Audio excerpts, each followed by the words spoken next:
Hei, macam mana nak jawab ni? Dah booking dah hotel tu. Dah confirm dah tu. Dah booking hotel, beli tiket flight, tiba-tiba tersingkir awal pula. Hei, itulah orang kata jangan beli tiket awal. Apa-apa pun, jom kita review game UCL dan juga game UAL yang telah berjalan. Assalamualaikum dan selamat datang ke Kepala Bola Studio. So kali ni kita nak review beberapa game UCL dan juga game Europa League yang telah berjalan. Tapi tak semualah aku nak review game-game besar je lah. Yang minggu lepas tak review pun kita nak review juga. Dengar kata ada satu tim yang betul-betul fokus dekat UCL tu dah tersingkir dah. Tak tahulah apa cerita kan. Lepas ni tak tahulah mereka nak fokus apa pula. Tak tahulah kok mereka nak fokus mengubah bunga ke apa kan. Jom kita tengok apa sudah jadi dalam UCL Round of 16. Tapi kita nak review ringkas-ringkas je lah. First game adalah Spurs lawan dengan pasukan AC Milan. First game mereka menang 1-0, second game mereka seri 0-0. Dan second game lawan dekat Tottenham Hotspur Stadium lah. Bagi aku walaupun lawan dekat Tottenham Hotspur Stadium, walaupun Spurs menguasai perlawanan. Sebab daripada segi statistik, Spurs penguasaan bola mereka lebih sikit lah, iaitu 55% berbanding dengan pasukan AC Milan just 45% je. Tapi daripada segi attacking, pasukan AC Milan lagi bagus. Sebab Spurs banyak attack, AC Milan banyak bertahan. Tapi bila dapat bola, mereka ni banyak buat counter attack. Player-player memang payah nak dijaga seperti Rafael Leao. Mereka gunakan player-player laju yang lincah seperti Rafael Leao untuk menguncang-ngacirkan pertahanan lawan. Jujur aku nak abadkan hang, mereka guna Rafael Leao seorang tau. Nak makan 2-3 orang defense Spurs. Walaupun game ni berakhir dengan 0-0, tapi bagi aku pasukan Spurs mereka ni beruntung lah sebab tak kalah. Walaupun dekat-dekat last minute mereka ni ada beberapa chance juga untuk skor, tapi mereka tetap gagal untuk skor. Dan aku rasa pasukan AC Milan memang deserve menang, walaupun sekadar menang tipis je. First half bagi aku agak hambar lah. Tapi second half tu, bila masuk second half, masing-masing tim sedang mencari gol. Spurs cari gol penyamaan, AC Milan cari gol untuk mendapatkan kemenangan, untuk secure kemenangan mereka. Game tu jadi rancak lah. Tapi bagi aku attacking pasukan AC Milan lagi bahaya. Sebab Spurs mereka ni cenderung banyak sangat nak attack, sampai mereka lupa nak jaga bahagian bawah mereka. So AC Milan just gunakan beberapa player je, macam Rafael Leao, macam Brahim Diaz, macam Theo Hernandez. 3 orang ni je kadang-kadang. Ataupun kadang-kadang Sandro Tonali seorang pun boleh pergi dribble naik atas. Sebab longgarnya pertahanan pasukan Spurs. Tapi game ni berakhir dengan seri 0-0. Dan sekali pasukan AC Milan menang 1-0. Kita masuk ke next game pula, iaitu pasukan Bayern menang 2-0 dengan pasukan PSG. First game mereka dah menang dah dengan PSG 1-0. Apa sudah jadi ini PSG? Hampa ada Messi, hampa ada Neymar, hampa ada Mbappe. Walaupun second game tu Neymar tak main, tapi mereka still ada Mbappe dengan Messi. Tapi dalam game ni pasukan Bayern telah membuktikan tau, bahawa kerjasama pasukan lagi penting daripada individual performance. Dan ni pendapat aku, bagi aku pasukan Bayern Munich adalah pasukan yang paling stabil dalam bola sepak Eropah. Real Madrid pun bagi aku mereka ni dah ramai dah player dah veteran. Tapi Bayern mereka ni memiliki pemain yang sangat baik daripada segi goalkeeper sampailah ke bahagian striker. Kecuali Choupo-Moting lah, tapi Choupo-Moting pun musim ni perform tau. Ganti Lewandowski dengan cukup baik lah. Pasukan PSG lah, walaupun mereka ada Messi, mereka ada Mbappe, mereka ada Ramos dalam game ni, tapi mereka lupa tau, ni bukan main FIFA mat. Dalam dunia bola sepak yang sebenar, attacking bukanlah yang terpenting, defense bukanlah yang terpenting. Bagi aku dalam bola sepak sebenar adalah midfield. Tapi kalau tengok barisan midfield pasukan PSG, aku rasa seorang je midfield pasukan PSG yang betul-betul capai level untuk main dengan PSG, iaitu Marco Verratti. Hak lain tu suang-suang kuku lah. Kalau main dekat APL mungkin main dekat Wolverhampton je kot. Player macam Fabian Ruiz tak boleh perform, Vitinha pun tenggelam.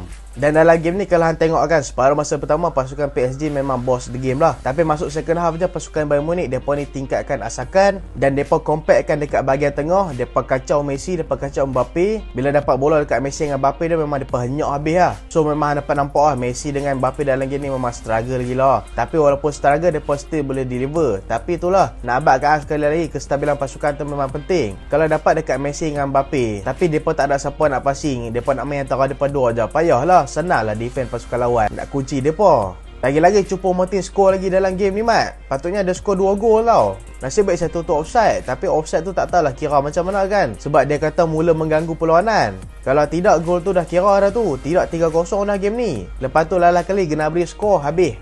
Lenyapkan terus harapan PSG. Bagi aku pasukan PSG kalau mereka betul-betul nak bersaing dalam Eropah, betul-betul nak juara UCL, mereka kena buat macam pasukan Manchester City lah. Walaupun pasukan Manchester City tak juara UCL lagi, tapi bagi aku kalau daripada segi kestabilan pasukan, pasukan Manchester City lagi baik lah daripada pasukan Man City. Pasukan PSG kena perbaik dekat bahagian midfield mereka. Sebab aku duk nampak daripada dulu tau, mereka ni tak pentingkan langsung dekat bahagian midfield. Ni season depan dengar kata nak beli Haaland pula. Aduh, attacking padu utara mana pun, kalau deliver tak bagus, tak ada apa juga. Defend dengar kata nak beli Maguire. Okey lah, tak payah belilah. MU bagi free pun tak apa. Tapi kalau nak bagi 50 juta tu memang jackpot lah kat MU kan. So Bayern menang 2-0, settle. Next game adalah Chelsea lawan dengan pasukan Dortmund. Siapa sangka pasukan Chelsea berjaya comeback. Walaupun lawan dekat Stamford Bridge, aku tak sangka lah pasukan Chelsea berjaya comeback dengan pasukan Dortmund. Tapi sebelum game aku ni ada firasat lah yang mengatakan pasukan Chelsea ni akan perform. Sebab Chelsea mereka ni ada trend tau. Kalau mereka ni tengah tak perform dekat EPL, mereka ni selalu akan perform dekat UCL. Contoh waktu zaman Lampard, sekalipun mereka ni tengah teruk dekat EPL, tapi mereka berjaya lepasi grup tanpa kalah dalam UCL. Dan menang pula season tu under Tuchel. Dan satu lagi waktu 2012 lah, waktu zaman Di Matteo tu. Waktu tu mereka tengah teruk, tapi dalam UCL berjaya singkirkan pasukan macam Barcelona, berjaya singkirkan pasukan macam Bayern Munich. Bayern Munich itu bukan singkirkan lah, mereka kalahkan dekat final. Dan dalam game ni pasukan Chelsea masuk dengan permainan yang menarik. Dan bagi aku Dortmund bertahan dengan cukup baik lah. Tapi sayang lah, mereka bolos gol dekat hujung separuh masa pertama jaringan Raheem Sterling. Aku rasa Sterling tentu dah buat silap dah, terlepas bola dah. Tapi defend lambat pula nak clear bola, dapat dekat Sterling sekali lagi, dia score pula. Dan masuk second half, bila Harvard dapat penalti. Dia ambil penalti 2 kali tau. Nasib baiklah masuk, tak masuk tu malu lah. Ramai kata pasukan Chelsea ni bayar referee. Hampa fikir bayar referee kan macam mana? Sebab aku tengok waktu Harvard ambil penalti tu, ramai play dah lepas garisan sebelum dia sepak bola tu. So kalau ikut rule memang betul-betul lah, memang Harvard kena ambil penalti balik lah. Dan dapat nampak lah confident Harvard tu, nasib baiklah dia score. Berjaya lah kill the game dengan jaringan 2-0. Dan Dortmund telah tersingkir. Waktu tu siapa sangka yang tahun ni masih lagi belum kalah, tiba-tiba kalah dengan pasukan nombor 10 dalam EPL. Tapi setelah Chelsea lepas menang dengan Dortmund tu, daripada dapat confident balik, dalam EPL pun mereka menang itu. Dan next game adalah pasukan Man City menang 7-0 dengan RB Leipzig. Semenjak MU kalah 7-0 dengan Liverpool ni kan, betul-betul banyak result 7-0. Aku tak puas hati betul ya. Masalah ada, tim lain menang 7-0, tim lain yang kena. Negeri Sembilan kena 7-0 dengan JDT, MU kena. MC menang 7-0 dengan RB Leipzig, MU kena. Semalam Feyenoord menang 7-1 dengan Shakhtar Donetsk, MU pun kena juga. Skor lah sebiji lagi bagi 8 ke. Tak faham lah aku. Tapi game ni kan, walaupun Manchester City menang 7-0, bagi aku first half 2 gol awal, bagi aku dalam game ni agak kontroversi sikit lah referee. Kalau hampa tak tengok game, pasal hampa fikir kan, takkanlah kalau 7-0 nak salahkan referee. Bagi aku memang patut salahkan referee. Walaupun dalam game ni pasukan Manchester City adalah pasukan yang lagi bagus daripada pasukan RB Leipzig, tapi beberapa keputusan kontroversi referee dalam game ni, lagi-lagi pada separuh masa pertama, membuatkan pasukan Manchester City lagi mudah untuk menang. Kita tahu insiden pertama adalah penalti pasukan Man City yang Haaland skor tu. Bola main daripada belakang amat, mana orang nak nampak. Dan kalau betul lah, kalau nak tentukan sepakai penalti tu, kalau kena tangan sengaja baru bagi penalti, takkanlah daripada belakang nak kena. Lagipun lalu tu kena bulu roma je mat. Tu pun kalau bulu dia panjang lah, kalau dia cukup bulu tangan tu tak kena lah. Tapi dia pun bagi penalti juga. Aku tak tahulah pasal apa kan. Bila dia dapat penalti tu, Haaland memang skor lah. Lepas tu, sebelum gol kedua dijadikan oleh Haaland juga, Haaland telah buat kekasaran dekat goalkeeper pasukan RB Leipzig tau. Yang bagi aku kasar jugalah. Sebab waktu tu advantage untuk goalkeeper. Dalam game ni bukan sekali tau Haaland buat kekasaran dekat goalkeeper. Tak silap aku 2-3 kali juga. Ni bukan dengki ke apa, tapi ni sembang bola sepak lah. Sekejap hampa kata aku dengki kat Man City pula kan. Tombok orang bagi kot. Tapi ni betul-betul. Sebab banyak kali juga Haaland mengasari goalkeeper, tapi dia ni tak kenakan apa-apa tindakan.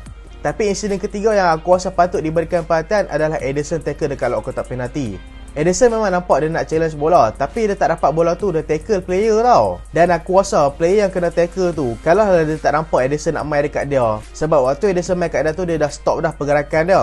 Kalau lah dia still lari nak dapatkan bola, aku rasa dia ni boleh injek berat tau. Dan kalau tengok separuh masa pertama review dekat UCL pun, ada waktu tu ada Ruud Gullit. Depa sembang lah kan, depa kata separuh masa pertama memang korak teruk lah. Bukan korak lah maksudnya, tapi memang teruk gila lah referee waktu first half. Banyak sangat keputusan yang menyebelahi pasukan Manchester City. Tapi second half bagi aku keputusan referee dah baik dah. Mungkin dah pasukan Man City dah selesa dah. Dia bagi dia pemain dengan tenang. Tapi itulah, kita tolak pasal referee. Haaland dalam game ni memang perform lah. Walaupun skor gol tap in je, tapi still lah dia menjalankan tugas dia sebagai seorang striker. Skor 5 gol dalam game ni. Pep Guardiola sampai terpaksa keluarkan dia tau, tak mau potong rekod Messi. Messi kan skor 5 gol dalam satu game. Haaland nak double hat-trick, tapi dia keluarkan terus lah Haaland lepas skor 5 gol kan. Nampaklah member tu nak jaga rekod Messi kan. Sebab Haaland dalam game ni, positioning dia sebagai striker memang cukup-cukup mantap lah. Dan selain Haaland, Gundogan skor, De Bruyne pun skor. De Bruyne skor gol cukup cantik lah daripada lock kotak penalti. Bagi aku dalam game ni, aku tak tahulah nak kata deserve win ke tidak. Sebab separuh masa pertama banyak sangat kontroversi. Yang aku rasa kalau lah Ederson kena kad merah, penalti tu tak dibagi dekat pasukan Man City, keputusan mungkin berubah sedikit dalam game ni. Tapi itu lah, it is what it is lah. Pasukan Manchester City dah menang dah dalam game ni, so kita move on je lah. Tapi sebelum tu, hampa ingat tak dulu aku pernah share satu projek jual rumah? Kali ni nak jual rumah lagi mat. Patutnya video kali ni kena pakai kod. Dulu aku pernah share satu projek jual rumah dekat Kajang, iaitu dekat Kajang TTDI Grove. Tak dan 2 minggu licin mat rumah tu. Aku tanyalah kan penjual rumah yang minta aku review rumah depa ni kan. Aku tanya ramai tak PM depa lepas aku promote tu. Depa kata ramai jugalah. Orang beli rumah lah ni macam beli nasi ayam. Tapi siapa-siapa yang tak ada, hampa boleh cuba lagi. Ada lagi mat. Lah ni dah ada launch yang baru dekat lokasi yang baru. Iaitu kali ni lokasi dia dekat Semenyih.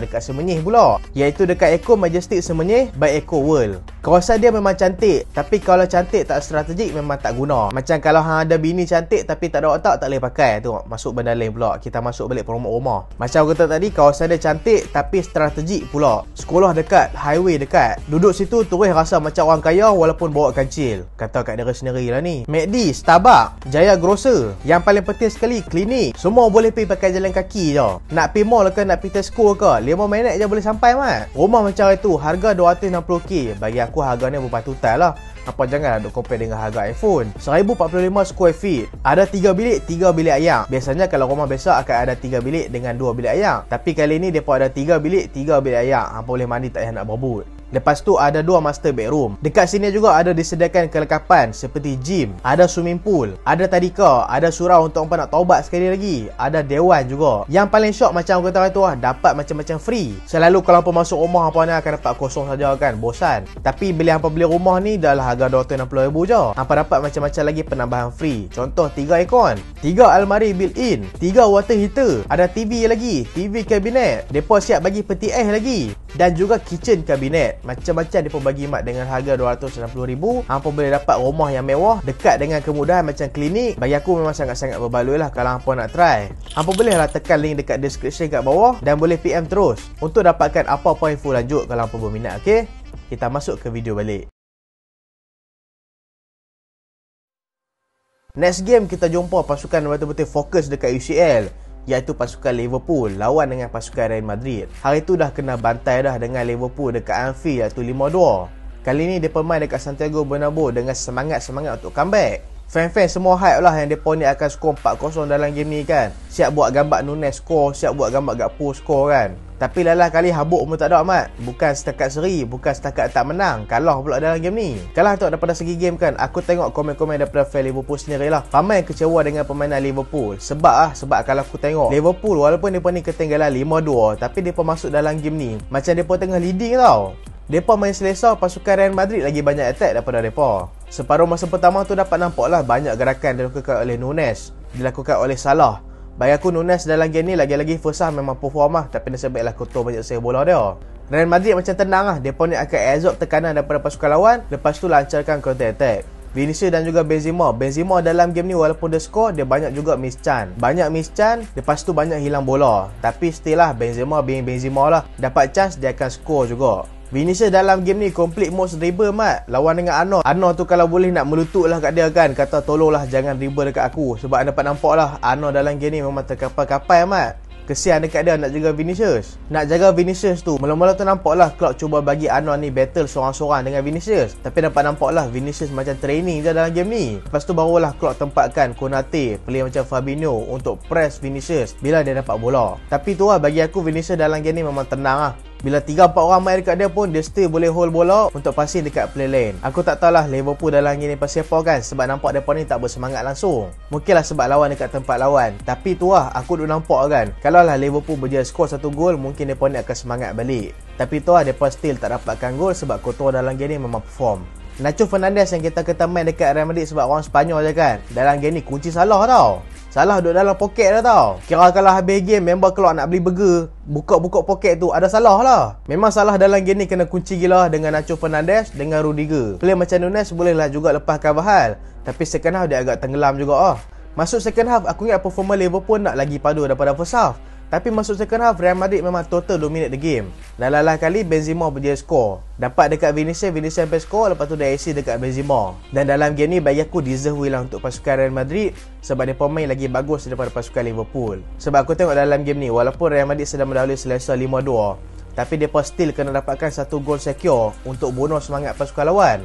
Sebab dapat nampak sebelum tu Liverpool masih belum berputus asa lah. Tapi kalau hang tengok balik skuad Liverpool kan, bila lawan dengan pasukan Real Madrid kan, dapat nampak tau, seorang dua je yang betul-betul semangat dalam game ni. Player bagi aku paling semangat dalam game ni adalah Robertson lah. Robertson still banyak ligang bola, cuba fight dengan Valverde. Player lain macam dah hilang kepercayaan dah dalam game ni. Tapi sayang lah, akhirnya dia tersingkir. Lalah kali tu aku rasa mereka naik podium kot, ambil sijil. Mereka kata sijil UCL kan, boleh lah nanti letak kat resume.